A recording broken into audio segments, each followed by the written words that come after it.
Ministério Interior se recruta tang membro FOM peniteli e hatinang rihungrua oronulu racing nem.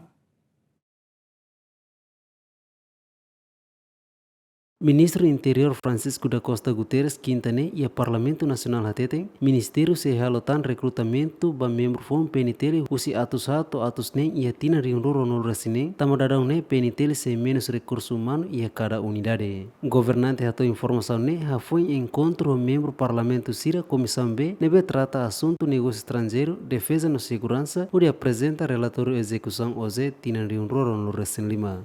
26 se recruta, kita espera kata Conselho de Ministros, seluruh Conselho de Ministros, usul para recrutar 400 ou 600. Na fase mantém critérios, só irá never macorber tribunal de inconstitucional itu tahu saya mantém na fase critério geral no meio.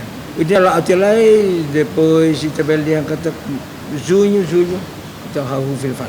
Com o recrutamento membro FOM peniteli foi na leste e tina rinruro no recém lima, nebe se dá fosse resultado, governante ne dehan, dadane e hela processo no ia tempo basic, equipa comissão se anúncio ba público. Itu hentok comissão.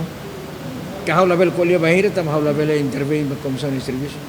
Será anu kanur tu harta men ba usir recrutamento ne. Sela dia tam babel de questões políticas. Tam ne havusi quem sir hal hut sir serviço sir informa mai bahira sir atu anúncio ni ya perguntar. Hau hindi sir. Mas agora é completado, praticamente completado. Espera que ia fulano ainda ou fulano aí serve anunciar. Dados nebe ia total membro penitelu si cada unidade dadane hamutuk basic riung hat Luciano Amaral Adriano Verdial GMN.